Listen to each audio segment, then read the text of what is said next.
Evangelho de Mateus, no capítulo 16. Evangelho de Mateus, capítulo 16. Leremos os versículos 13 a 20.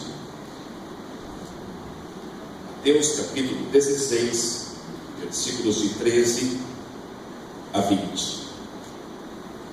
Quem achou, diga amém. Amém.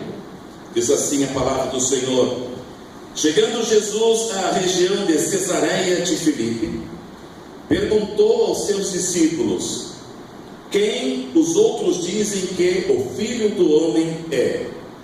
Eles responderam: alguns dizem que é João Batista, outros Elias, e ainda outros Jeremias ou um dos profetas. E vocês? Perguntou ele: quem vocês dizem que eu sou? Simão Pedro respondeu: tu és o Cristo, o Filho do Deus vivo. Aleluia. Respondeu Jesus: feliz é você, Simão, filho de Jonas, porque isto não lhe foi revelado por carne ou sangue, mas por meu Pai que está nos céus. Eu lhe digo que você é Pedro, e sobre esta pedra edificarei a minha igreja, e as portas do Hades não poderão vencer. Eu lhe darei as chaves do reino dos céus. O que você ligar na terra terá sido ligado nos céus, o que você desligar na terra terá sido desligado nos céus. Então advertiu a seus discípulos que não contassem a ninguém que ele era o Cristo. Amém, queridos? Amém. Se vocês são minuciosos no sentido de prestar atenção nas mensagens, nos temas, aliás, eu quero dizer, amados, que todas as mensagens que eu tenho pregado estão aqui no computador da igreja. Quem quiser tirar uma cópia pode fazer, amém? E não apenas pode, deve, porque, irmãos, isso aqui demora tempo, leitura e muito esforço. E eu digo isso para a glória de Deus. Amém, meus irmãos? Amém. E isso aqui não é apenas para a gente ouvir em 40, 30 minutos e não, isso aqui tem que ficar no nosso coração, na nossa mente. Amém, meus irmãos? É a palavra do Senhor. Quem quiser disponibilizar, está ali no culto da igreja, eu tenho aqui, eu passo com o maior prazer, porque são mensagens que o Senhor tem nos concedido, tem nos dado para entregar à igreja. E voltando aqui no início, vocês prestem muita atenção. Eu tenho pregado aqui, irmã Andréia, desde que eu cheguei aqui nessa igreja, o meu tema tem sido sobre a pessoa amada, bendita e poderosa de Jesus. Aleluia. Tenho falado sobre Jesus, tenho pregado sobre Jesus, irmão Antônio Mata, tenho anunciado Jesus. Não há nome, não há tema, não há melhor mensagem senão falar de Jesus. Amém. Amém? Amém. Você pode dizer: mas pastor, será que não vai esgotar o assunto, pastor? Será que não vai esgotar o repertório? Não vai esgotar, não. Não vai terminar, não. Sabe por quê? Porque Jesus é uma fonte inesgotável do amor, da graça e da misericórdia do Senhor. Quando nós pensamos que conhecemos alguma coisa de Jesus, e quando o seu Espírito Santo nos revela a sua palavra, nos leva a sua palavra, e diz: eu tenho que aprender tanto de Jesus. E ele disse: aprendei de mim que sou manso e humilde de coração, e encontrareis descanso para as vossas almas. A revelação da identidade de Jesus. A pergunta: quem foi Jesus? Ou quem é Jesus? Tem causado muitas dúvidas desde os tempos de Jesus na terra. Tanto é que o próprio Senhor Jesus levou os seus discípulos à região de Cesareia de Filipe para revelar-lhes a sua identidade espiritual. Para isso, ele seguiu alguns passos que passaremos a seguir aqui nesta mensagem. A grande pergunta: quem é Jesus? Para alguns, ainda hoje, afinal de contas, quem foi Jesus. E nós crentes podemos nos voltar à palavra do Senhor e meditar na palavra do Senhor, não quem foi Jesus, mas quem é Jesus. Amém? Ele é o mesmo ontem, hoje e eternamente. Nele não há mudança nem variação. Os que perguntam assim, quem foi Jesus? Colocando o verbo no passado, o Jesus histórico, o Jesus humano, o Jesus que separa a história humana em antes e depois de Cristo, vê um Cristo humano, terreno, um ícone histórico, um grande homem que morreu, que não sabe se ressuscitou ou não, e tem muitas dúvidas, e pergunta quem foi Jesus. Eu e você, e todo aquele que crê em Jesus, pergunta assim, quem é Jesus? Amém? Havia muito recorrente, no próprio tempo de Jesus aqui na terra, esta grande indagação, quem é Jesus? Tanto é que o próprio Senhor Jesus, Ele vai perguntar aos seus discípulos, o que o povo, o que as outras pessoas estavam pensando a respeito dele. Preste atenção aqui, porque a mensagem é muito rica, ela é muito maravilhosa, ela é muito profunda, e eu quero começar exatamente no local escolhido por Jesus para dizer quem ele era. Jesus leva os seus discípulos à região de Cesareia de Filipe. Está localizada ao norte de Israel, mais precisamente ao pé do Monte Hermon, próxima à fonte principal do Rio Jordão, que alimenta o mar da Galileia. Neste lugar também se centralizava o culto pagão ao deus Pan, que segundo a mitologia grega era o deus da natureza e dos pastores. Deus me deu a graça, Deus me deu o privilégio, Deus me deu a bênção de eu estar neste lugar. Eu estive neste lugar por 4 vezes, neste lugar aqui, onde Jesus esteve com os seus discípulos. E esta região é uma região tremendamente importante do estado de Israel. O famoso Monte Hermon, que nós encontramos nos Salmos, e no pé do Monte Hermon há uma nascente de um rio chamado Pânias. Este rio, ele vem dentro de uma gruta. Este rio ainda está correndo naquela região, porque este rio é uma das nascentes do Rio Jordão, que vai desaguar no mar da Galileia, e uma região muito importante. Naquele lugar, no tempo antigo, antes de Cristo, quando esse lugar foi dominado pelos gregos, eles construíram um templo pagão e designaram esse templo a divindade chamada Deus Pan, da mitologia grega, e ali fazia os cultos para esta divindade. E ali havia um templo enorme que antes de Cristo foi destruído por um forte terremoto, ficando ali só as ruínas. Por que eu faço questão de colocar o local e esta história? Porque conta a mitologia grega que essa divindade chamada Deus Pan saía pela floresta e emitia uma bela música e procurava atrair com a sua música moças, donzelas, mulheres que, ouvindo essa música, iam atrás desse som, à procura dessa música, e ao se deparar com Pan, elas levavam um grande susto, porque Pan tinha a cabeça de um animal e um corpo de um homem, e quando essas mulheres se deparavam com Pan, elas saíram saíam correndo assustadas. E da palavra pã, do vocábulo pã, vem o que nós conhecemos hoje, do vocábulo pânico. Vem daí. Entendeu? A palavra pânico vem desta história das mulheres assustadas que fugiam do Deus Pan, e daí vem a palavra pânico.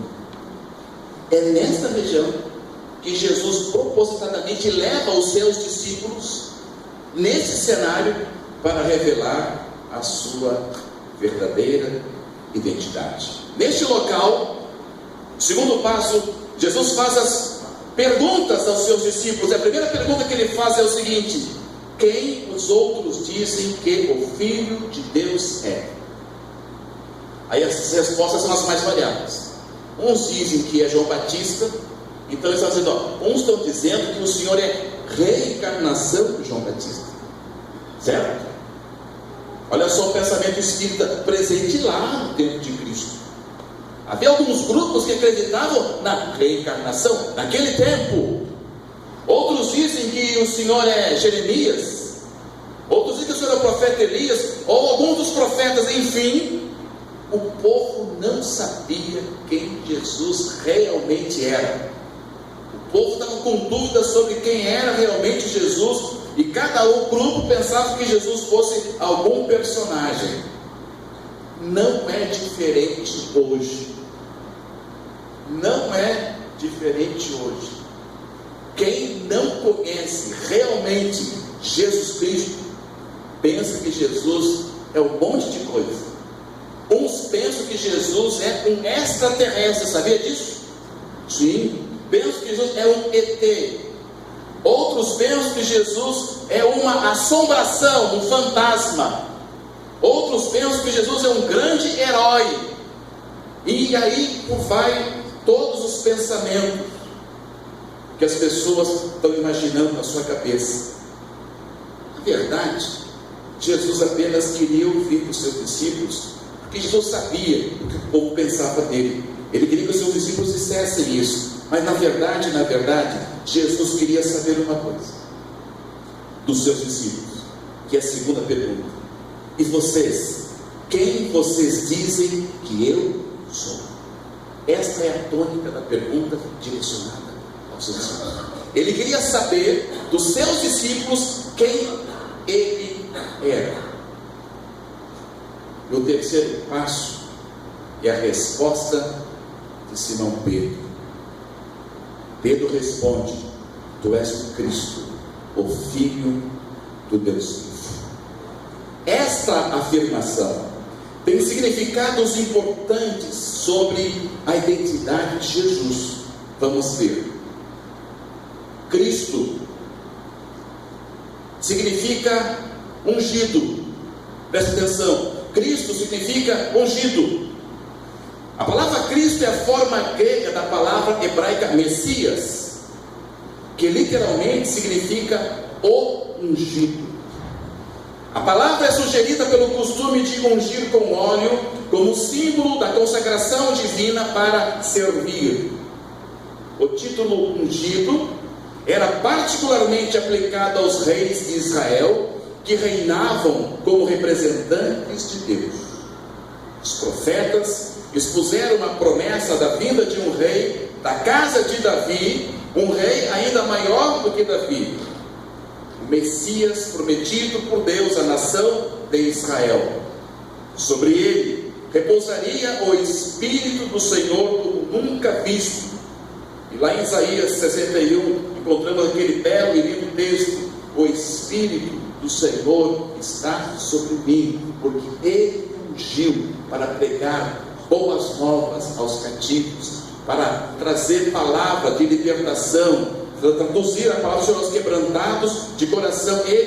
O profeta messiânico fala a respeito de Jesus neste texto e outros textos messiânicos. Mas apesar de filho de Davi, também seria ele o Filho de Deus, recebendo nomes divinos. Está lá em Isaías: e o seu nome é Conselheiro, Deus Forte, Pai da eternidade e príncipe da paz. Nomes referentes a Jesus, o Filho de Deus. Diferente ao de Davi, seu reino seria eterno, e sob seu domínio estariam todas as nações. Esse era o ungido, ou o Messias, ou o Cristo, e sobre ele concentravam-se as esperanças de Israel. Quando Pedro afirma que Jesus é o Cristo, ele estava dizendo que as promessas de Deus em enviar o Messias estava se cumprindo na vida de Jesus. Amém, meus irmãos? Amém. É isso que Pedro estava afirmando, é nessa tônica, é nessa situação que ele está dizendo: tu és o Cristo, o Filho de Deus, o Filho de Deus vivo, porque todo esse significado que estava atrás do título Jesus Cristo, do nome Jesus, do Messias, era a esperança de Israel, que o povo de Israel estava aguardando o Messias. Era este Messias que o povo de Israel estava aguardando e que ainda hoje, preste atenção, ainda hoje, Israel, o povo de Israel está esperando a manifestação e a revelação do Messias. Quando você chega em Israel, você vai a um lugar chamado Muro das Lamentações. O Muro das Lamentações é a parte única do antigo templo que sobrou, portanto, para os judeus, local sagrado. Diante do Muro das Lamentações, há um revezamento, há um rodízio de judeus ortodoxos que estão orando 24 horas diante do Muro das Lamentações. Qual é a oração deles? Qual é a petição deles? Por que eles oram inclinando para frente e para trás, orando e clamando a Deus, ao Yahvé? Eles estão pedindo, eles estão orando, eles estão clamando: Deus eterno, envia-nos o Messias. Essa é a oração dos judeus. Você chega lá hoje em Israel, nesta hora, lá está um grupo orando, pedindo: Deus Yahvé, Todo-Poderoso, envia-nos o Messias, envia-nos o ungido. Sabe por quê, querido? Porque para os judeus, o Jesus Cristo, o Jesus do Novo Testamento, o nosso Senhor Jesus, vivo, poderoso, maravilhoso, que morreu na cruz e ressuscitou, para os judeus, ele não é o Messias. Eles não aceitaram como Messias. Por isso João 1 conta a seguinte versão: veio para os seus, mas os seus não o receberam. Mas a todos quantos o receberam, deu-lhes poder de serem chamados filhos de Deus, a saber, aqueles que creem no seu nome. Eu prometo diante da igreja que ainda eu trarei um estudo, não uma pregação, um estudo bíblico sobre a nação de Israel do ponto de vista de Deus e da palavra de Deus. Amém, meus irmãos? É muito importante nós, como povo do Senhor, sabermos profundamente na palavra do Senhor qual é o plano de Deus com a nação de Israel hoje e o que ela representa. Mas eu vou dar uma dica para vocês. Hoje a nação de Israel simboliza o relógio de Deus aqui na terra. Amém. Tudo o que acontece lá, tudo que ocorre lá em Israel tem uma forte ligação com um plano escatológico, com um plano das últimas coisas, dos últimos acontecimentos aqui na terra. E os últimos acontecimentos em Israel e no mundo apontam uma única coisa: Jesus Cristo está voltando para buscar a sua igreja.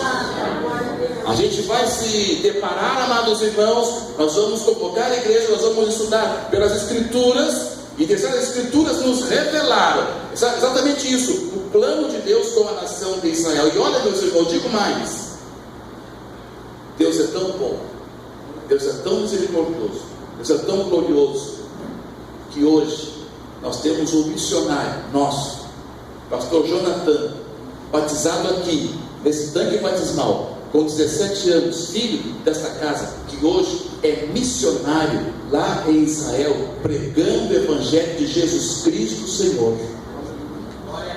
Ele me enviou um e-mail, e nesse e-mail com uma foto de uma judia, verdadeiramente judia, que aceitou Jesus Cristo, e Jonathan estava batizando ela no Rio Jordão. Amém, meus irmãos? Tem um servo do Senhor, filho desta casa, dessa igreja, que é uma igreja missionária, meus irmãos. Nós somos uma igreja missionária e seremos uma igreja missionária até quando Cristo voltar. Amém. Aleluia. Lá está o homem de Deus pregando, anunciando Jesus. E sabe o que os judeus ortodoxos perguntam para Jonathan? Jonathan, explica para nós, de onde vem, Jonathan, esta paz que está no teu rosto? Jonathan, de onde vem esta alegria, Jonathan? De onde vem essa coisa tão boa que vem de dentro de você? Jonathan diz assim: é Yeshua, a Mashiach, é Jesus Cristo, Filho de Deus. Mas como ele não vem? Então Jonathan leva eles para um lugar e começa a falar, evangelizar e a falar do amor de Jesus Cristo. E alguns estão se convertendo a Jesus. E isso, meus, é um milagre de Deus. Amém. Glória a Deus.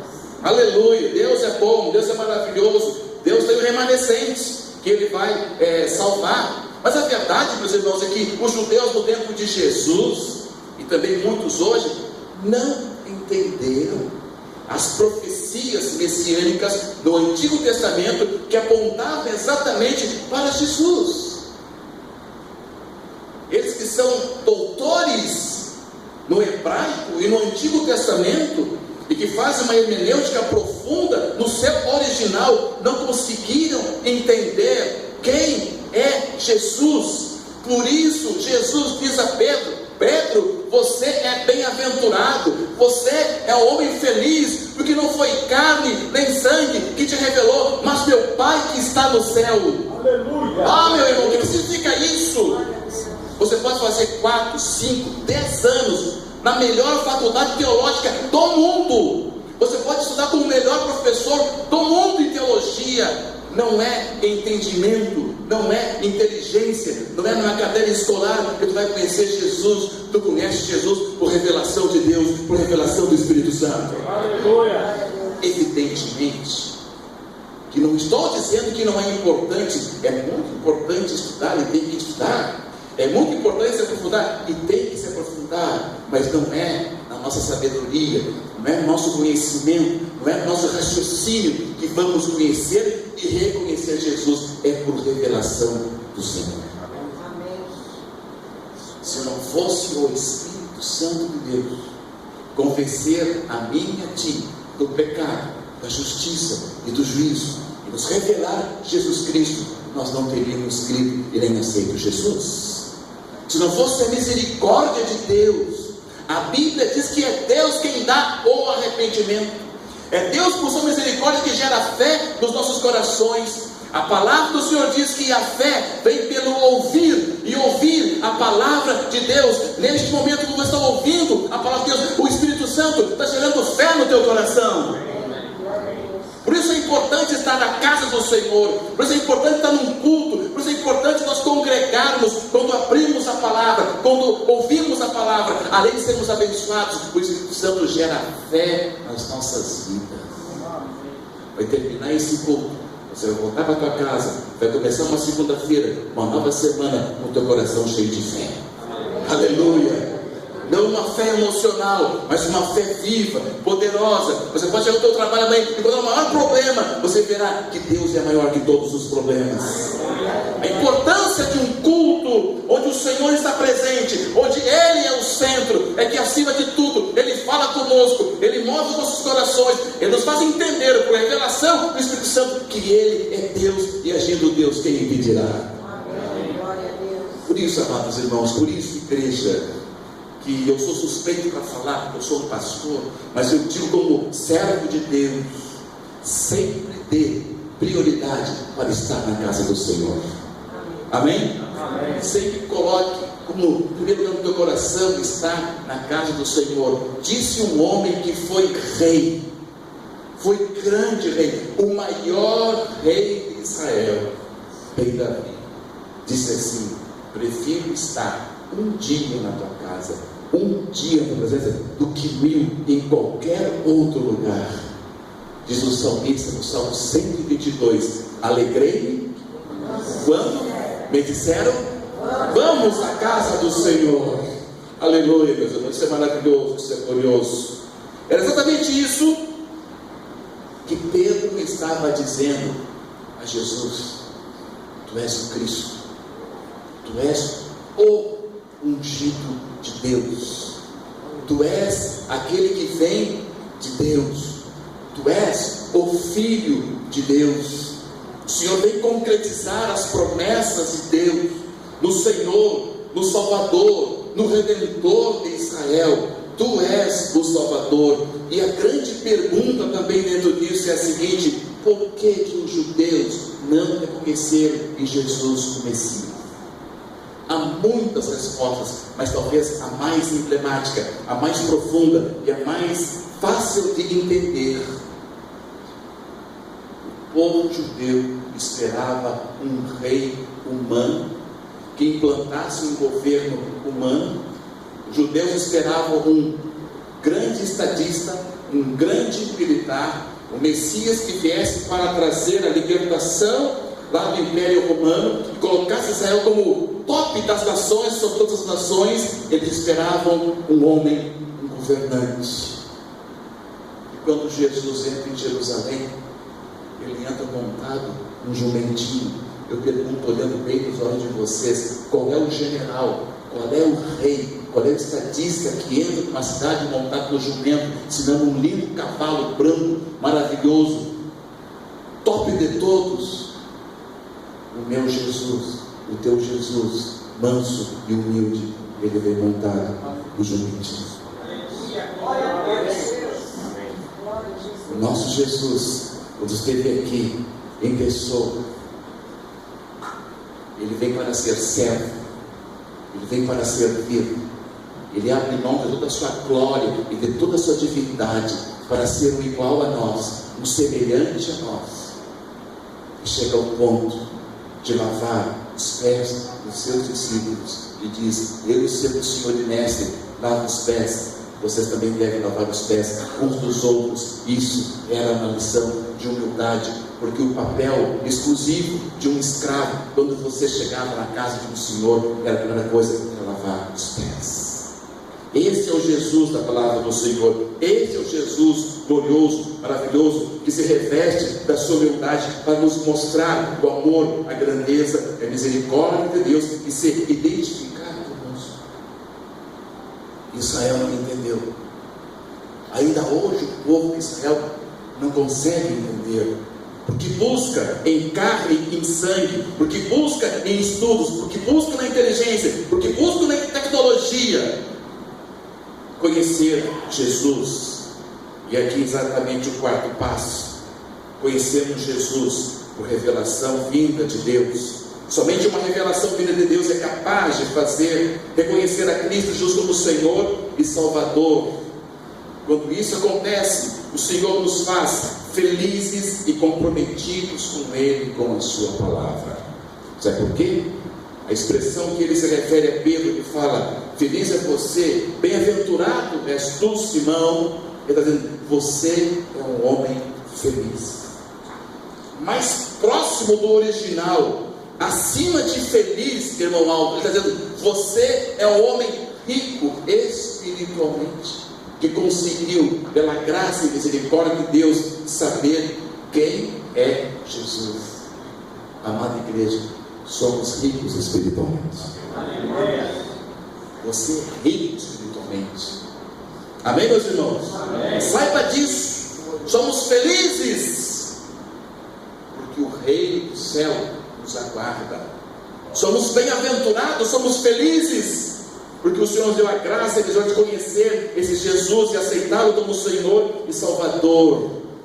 Porque na glória, como estaremos com Jesus, iremos desfrutar das benditas e gloriosas graças e maravilhas do Senhor. A igreja do Senhor, ela está indo para o céu. E Jesus vem buscar a sua igreja.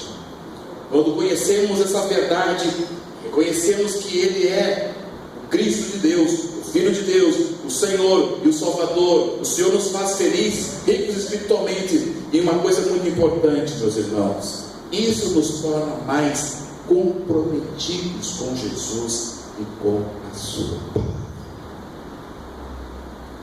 Deus quer homens e mulheres de Deus comprometidos com Deus, comprometidos com a palavra do Senhor, que não se corrompem por nada, que não negociam o Evangelho por dinheiro algum, que não adulteram o Evangelho por nada, mas que se mantenha fiel ao Escrito Sagrado e à palavra do Senhor.